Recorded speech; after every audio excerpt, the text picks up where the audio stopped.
સાંસદ ડોક્ટર હેમાંગ જોશીએ લોકસભા વિપક્ષના નેતા રાહુલ ગાંધીને યુનિટી માર્ચમાં જોડાવા અંગે પત્ર લખ્યો છે.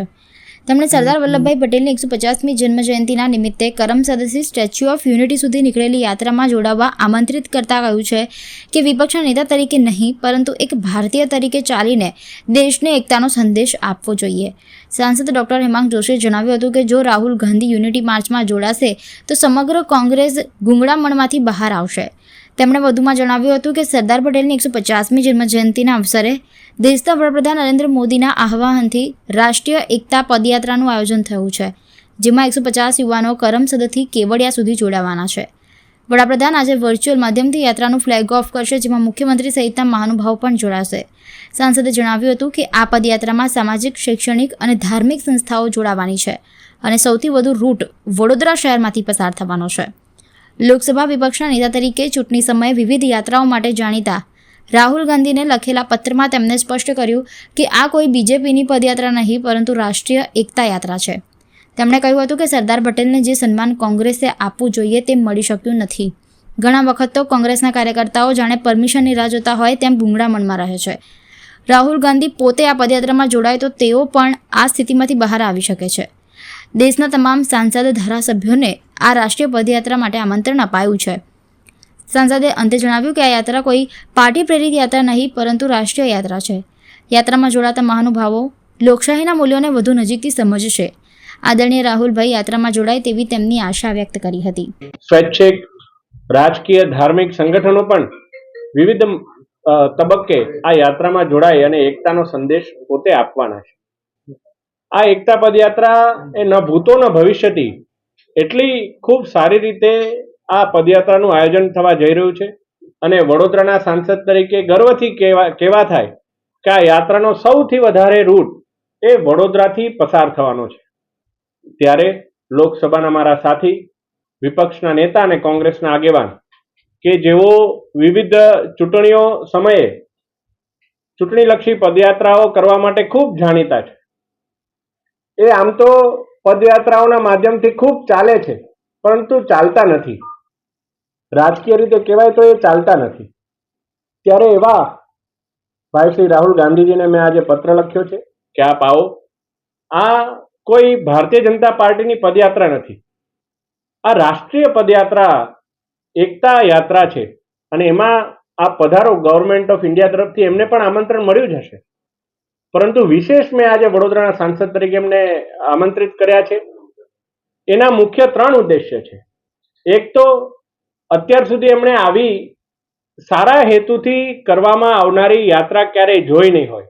એની અંદર કયા પ્રકારે લોકો સ્વયંભૂ જોડાય, એકતાના ભાવ સાથે જોડાય. એમની યાત્રાઓના શીર્ષકમાં ઘણીવાર જોડો હોય છે પણ તે એના પછી ઘણું તૂટતું હોય છે, કોંગ્રેસ પણ તૂટી જાય છે.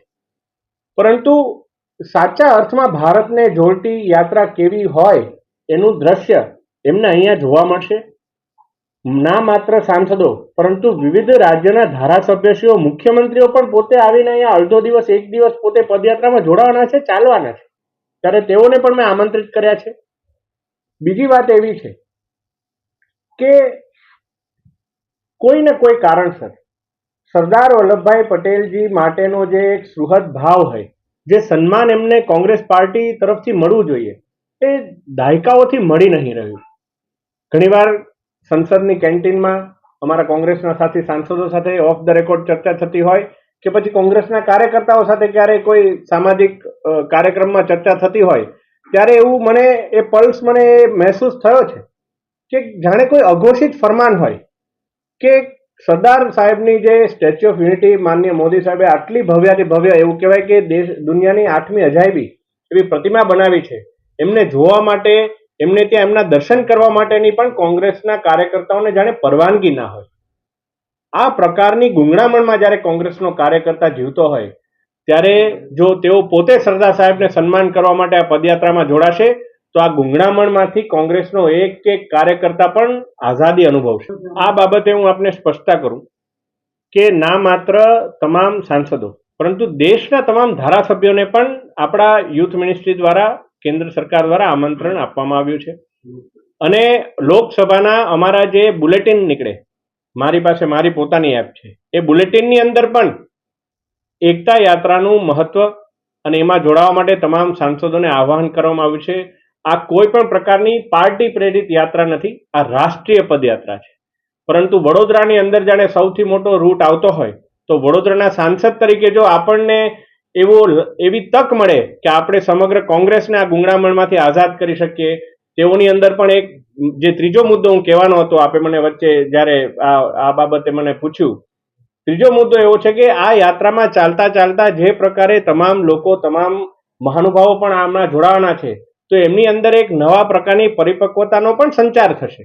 લોકશાહીના મૂલ્યો સાચા શું હોય એ પણ એમને ખબર પડશે. એટલે આ બાબતે મેં આદરણીય રાહુલભાઈને આમંત્રણ આપ્યું છે. મને આશા છે, મારા ઓફિસથી એમને ટેલિફોનિક જાણ પણ કરવામાં આવી છે, એમના ઓફિસમાં, અને પોસ્ટ પણ ગઈ છે અને ઈમેલ પણ કર્યો છે. મને આશા છે કે આ બાબતે જો તેઓ આવશે તો સમગ્ર કોંગ્રેસનું ભલું થશે. આપ સૌને જાણતા એ આનંદ થશે, મેં પહેલા પણ કીધું કે ઓલમોસ્ટ તમામ રાજ્યોના મુખ્યમંત્રીશ્રીઓ પણ આ યાત્રામાં પોતે ચાલવાના છે. રાજ્યોના મંત્રીશ્રીઓ, સાંસદશ્રીઓ, ધારાસભ્યશ્રીઓ, ઘણા ગવર્નરશ્રીઓ પણ આ યાત્રામાં પોતે ચાલવાના છે. એટલે પ્રોટોકોલની કોઈ ચિંતા એમાં પણ, ગુજરાત જ્યારે સુરક્ષાના ક્ષેત્રે ગુજરાત મોડલની તો સમગ્ર વિશ્વમાં વાત થતી હોય, માન્ય મુખ્યમંત્રીશ્રીના નામથી મેં એમને એવું કીધું છે કે આપ ચિંતા ના કરો, અમારા મુખ્યમંત્રીશ્રી અને સમગ્ર વહીવટી તંત્ર આપની સુરક્ષા જળવાય એ બાબતે ચિંતા કરશે. કારણ કે ગુજરાતમાં કોંગ્રેસના કાર્યકર્તાઓ મીડિયા સિવાય કશે ગ્રાઉન્ડ પર દેખાતા નથી, એટલે એમને એ એક અસુરક્ષાનો ભાવ હોય કે હું ત્યાં જઈશ ને બધા કોંગ્રેસના કાર્યકર્તાઓ તો હશે નહીં, તો મારી સુરક્ષાનું શું? તો એ બાબતે પણ એમને ખાતરી આપી છે. અને આજના દિવસે તો આપણા માટે ખૂબ સારી વાત છે કે આપણા ગુજરાતના નાયબ મુખ્યમંત્રી આદરણીય હર્ષભાઈ સંઘવી સાહેબ આજે ગ્લાસગોમાં જે કોમનવેલ્થ પરિષદની અંદર ઔપચારિક રીતે ગુજરાતની બીડ આપણે જીતવાના છે. એટલે ગુજરાત મોડલ અને ગુજરાતની કાયદો વ્યવસ્થા એને તો સમગ્ર વિશ્વ ઓળખી અને ગુજરાત ઉપર ભરોસો મૂકી રહ્યું છે, ત્યારે આ બાબતે તો એમણે નિશ્ચિંત રહેવું જોઈએ.